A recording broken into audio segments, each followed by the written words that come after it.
কারণ আমরা শুকরিয়া করি আমাদের রবের, আমাদের প্রতিপালকের, আমাদের অভিভাবকের, যিনি বিপদে মুসিবতে কষ্টে সুখে দুঃখে নদীর বুকে রাত্রে অন্ধকারে দিনের আলোয় সব সময় আমাদের সাথে আছে না নাই? এই জন্য আমাদের যখন বলে এই দেশ ছাড়, আমাদের ছাড়া লাগে না, কিন্তু যারা বলে তারা এই দেশে আর অভিভাবক খুঁজে পায় না। কারণ এই দেশে তাদের অভিভাবক নেই, তাদের অভিভাবক আছে দাদার দেশে। বলেন ঠিক কিনা? যারা আল্লাহকে অভিভাবক মানে তারা জানে বাংলাদেশেও আছে, ভারতেও আছে, পাকিস্তানেও আছে, সৌদি আরবেও আছে। আল্লাহকে যারা অভিভাবক মানে তারা জানে কবরেও আল্লাহ আছে না নাই। কিন্তু আল্লাহকে যারা অভিভাবক মানে না তারা চিন্তা করে দাদা ছাড়া উপায় নাই। ঠিক না বেঠে? উদাহরণ দিলে বুঝবেন।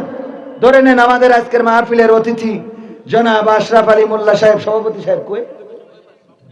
এই যে মাশাআল্লাহ, কেমন আছেন? আর এই সভাপতি বানায় সম্মানিত মানুষদেরকে। আলহামদুলিল্লাহ, এই কষ্ট করে বসে থাকা লাগে। দেখেন এই মানে কি যে কষ্ট, সভাপতি হওয়া কিন্তু প্রচুর কষ্ট। একটু পিছাব লাগলেও যাওয়া যায় না, কি একটা ঝামেলা। আর যদি আওয়ামী লীগের সভাপতি হন তাতে এখন জ্বালা শেষ নেই, গাইয়ে একেবারে শেষ করে ফেলবে।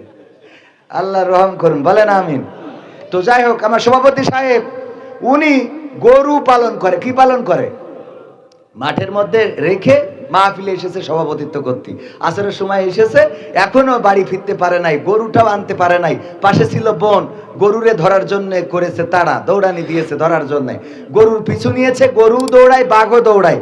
গরু চিন্তা করলো যে আমি তো দৌড়ায় বাঘের সাথে পারবো না, তাহলে একটা বুদ্ধি করতে হবে, কি করা যায়।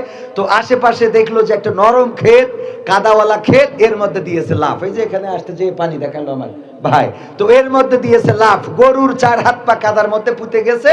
বাঘ ওরে ধরার জন্য যখন লাফ দিয়েছে, বাঘের দৌড়ের গতি ছিল গরুর থেকে বেশি, এই জন্য 3 হাত সামনে যেয়ে পড়েছে। তো পড়ার পরে বাঘও গাড়ি গেছে কাদার মধ্যে, গরুও গাড়ি গেছে।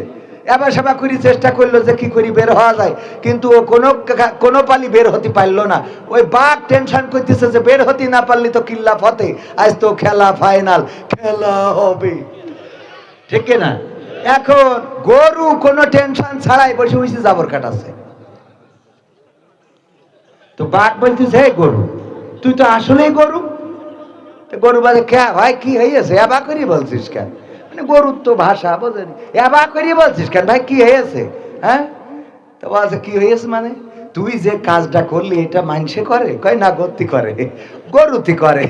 কয় কর, তো একটু বুদ্ধি করি, যদি তুই দৌড়ে, আমি যদি তোরে ধরতাম তাহলে তোরে খাতাম, খেয়ে অন্তত আমি বেঁচে থাকতাম। আবার তুই দৌড়ায় যদি পালাই যাতিস বা তো মানে কোনোভাবে যদি আমার হাত থেকে নাগালের বাইরে চলে যাতিস, তাইলে তুইও বেঁচে যাতিস, আমিও বেঁচে থাকতাম, আমি না হয় আর একটা গরুর পিছু নিতাম। কিন্তু এমন একটা কাজ করেছিস সেই কাদার মধ্যে লাফ দিয়ে, এ কাদা তো এমন কাদা যে ছাড়াইতে গেলে জড়াই ধরে, এখন তো তুইও মরবি আমিও মরবো, তা গরু বাঁচতে তো অসুবিধা কি? এই জন্যই তো তোর গরু বলে।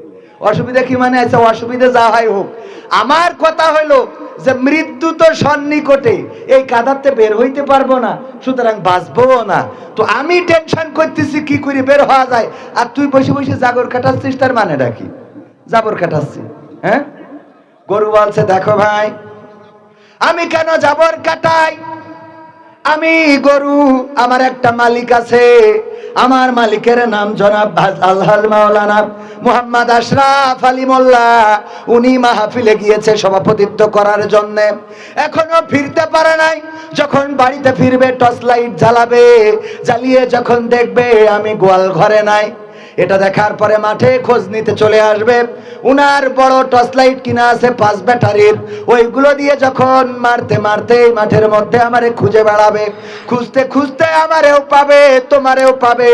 আমার মালিক আমারে এই কাদা থেকে ছাড়াইয়ে নিয়ে যাবে তার বাড়িতে, আর তোমারে পাওয়ার পরে এখানে বাড়োয়ে মেরে কবর দিয়ে তারপরে যাবে। গরু বলছে, এবার বলো, আমি জাবর কাটাবো না তুমি কাটাবা? কথা কি বোঝা গেছে না যায় নাই? তেমনি ভাবে যারা আল্লাহর জন্য নিবেদিত প্রাণ হয়, যারা আল্লাহর জন্য সঁপে দেয়, বলে ইন্না সলাতি ওয়া নুসুকি ওয়া মাহইয়ায়া ওয়া মামাতি লিল্লাহি রাব্বিল আলামিন, এই কথা যারা বলে, ওগো আমার ভাইয়েরা, আল্লাহ তাদের জন্য যথেষ্ট হয়ে যায়। যখন তাদের ফাঁসির জন্য নিয়ে যাওয়া হবে, তখনও গ্রিন টি খায় পায়ের উপরে ঠ্যাং তুলে দিয়ে। কথা কয় না?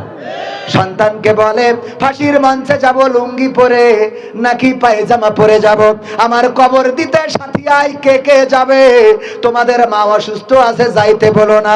এমন কথা কেমন করে বলে?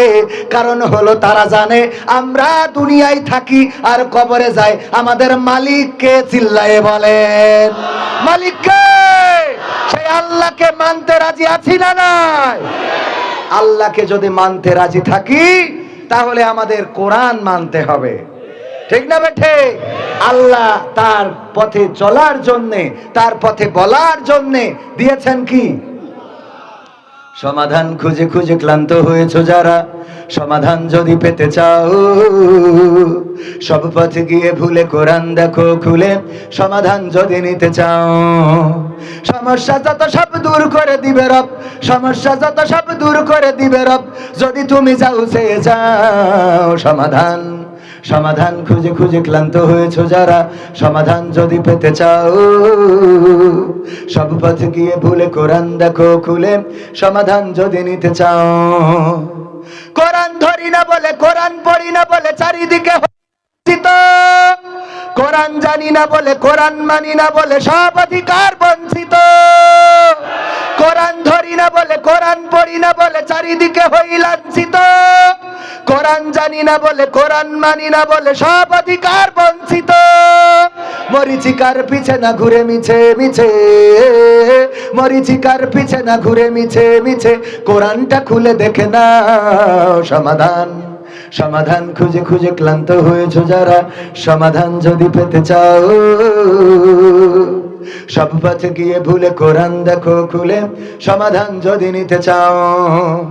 কোরআনেই বলা আছে কোন পথে চলবে, কোন পথে মিলবে মুক্তি, কোরআনেই লেখা আছে কোন পথে শান্তি, কোন পথে আসবে শক্তি, কোরআনেই বলা আছে কোন পথে চলবে, কোন পথে মিলবে মুক্তি, কোরআনেই লেখা আছে কোন পথে শান্তি, কোন পথে আসবে শক্তি।